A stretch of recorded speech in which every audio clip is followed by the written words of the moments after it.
शादी जबरी करवा दिए कि माँ बाप ने किया है तो वो फर्ज निभाना है, तो मैं निभा रहा हूँ। इसलिए मैं अपने बच्चों के साथ वो नहीं करूंगा, क्योंकि बच्चों से आप झूठ बोल के क्या करेंगे। उनकी माँ के बारे में आप उनको बोल रहे हैं? हाँ नहीं, सिर्फ उनको नहीं, उनकी माँ को भी, कि आपसे प्रेम नहीं हो पाया मुझे, कभी नहीं हो पाया, कभी नहीं।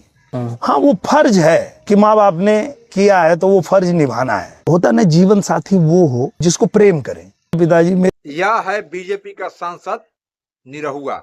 आपको आश्चर्य नहीं हुआ इनको सुनकर? लेकिन हमें तो बहुत आश्चर्य हुआ, क्योंकि इनको तो अभी तक महिला आयोग से नोटिस मिल जाना चाहिए था। यह जितनी महिलाएं अपने घर में रह रही है, उन सभी महिलाओं का अपमान है। जिन लोगों के साथ ऐसा व्यवहार बिल्कुल खुलेआम धड़ल्ले से हो रहा है, कोई आंकड़ा प्रत्यक्ष तो नहीं है, लेकिन देश में ऐसी बहुत ही घटनाएं होती है। पति शादी करके घर में तो उसको लाता है, लेकिन उसके बाद उससे कहता है कि मैं तुमसे प्रेम नहीं करता, या तुमसे प्रेम नहीं कर पा रहा हूं, या तुम्हारे प्रति मेरा प्रेम नहीं बचा।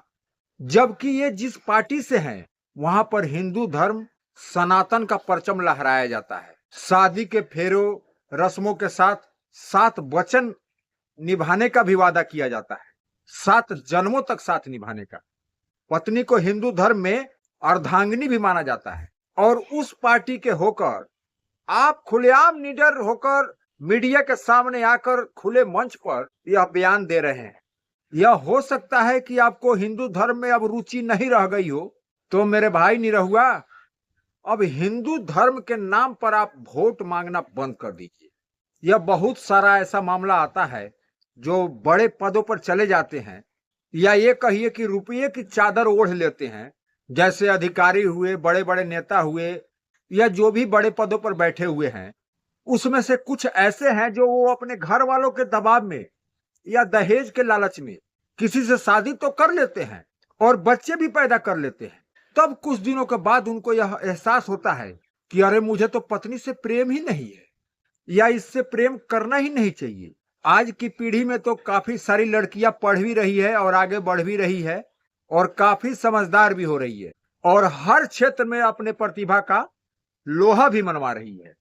लेकिन आज से पहले वाली पीढ़ी में गांव देहातों में महिलाएं अपवाद ही कुछ ऐसा मिलेगा जो पढ़ी लिखी थी, और वो शादी के बाद पूर्णतः अपने पति पर ही निर्भर थी।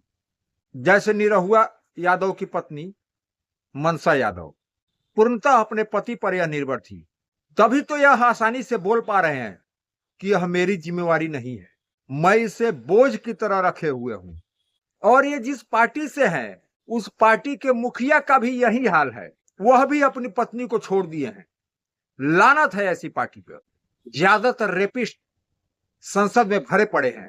इस पार्टी में भी महिलाओं का क्या सम्मान है, वह इनकी ही पार्टी में रह चुकी महिला एक मीडिया के सामने आकर और पूरी सच्चाई बताई है। लेकिन इस निरहुआ की हिम्मत की दाद देनी पड़ेगी, खुलेआम मीडिया में आकर और इस तरह की बयानबाजी करना और अपनी पत्नी को बोझ बताना। और इन्हीं जैसे लोगों को देखा देखी बहुत सारे पुरुषों में भी इनकी बातों से उनको बल मिल जाता है। तो जब देश का मुखिया अपनी पत्नी को छोड़ सकता है, तो उसके सांसद की ऐसी बात अगर निकल रही है तो इसमें आश्चर्य भी नहीं होनी चाहिए। पत्नी को रखा हूं, लेकिन मैं इससे प्रेम नहीं कर सकता। इस कारण मैं दूसरे लोगों से भी प्रेम कर सकता हूं, दूसरी महिलाओं से अय्याशी कर सकता हूं, दूसरी शादी कर सकता हूं। यह लोग समाज को नई दिशा दिखा रहे हैं। आखिर यह समाज को क्या मैसेज देना चाह रहे हैं कि आज पैसे हो गया, रुतबा हो गया तो कुछ भी कर सकते हो। आज जो यह बयानबाजी कर रहे हैं, यह अपनी शादी के समय अपने पिताजी को भी बता सकते थे, या उसके शादी के कुछ दिन बाद भी आकर मीडिया में बता सकते थे। लेकिन आप सोच कर देखिए कि कितना बड़ा अपमान है उस महिला का जो इस जैसे आदमी के घर में बैठी हुई, या जिसको यह शादी करके रखा हुआ है। मुस्लिमों की 3 शादी और 4 शादी पर यही लोग और इनके पार्टी के लोग पूरा बवाल काटे थे, और अभी खुद भी वही काम कर रहे हैं, वो भी निडर धड़ल्ले से खुलेआम।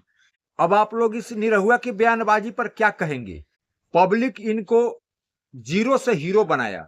जब इनकी फिल्म सिनेमा घरों में लगती थी तो उसमें ज्यादातर भीड़ उसी ग्रामीण क्षेत्र की महिलाओं की होती थी कि निरहुआ का मूवी रिलीज हुआ है और देखने चलना है। यह उन सभी महिलाओं का अपमान कर रहा है। वीडियो को शेयर करके इसकी और इसके पार्टी के चरित्र का चेहरा उजागर करे। जय हिंद।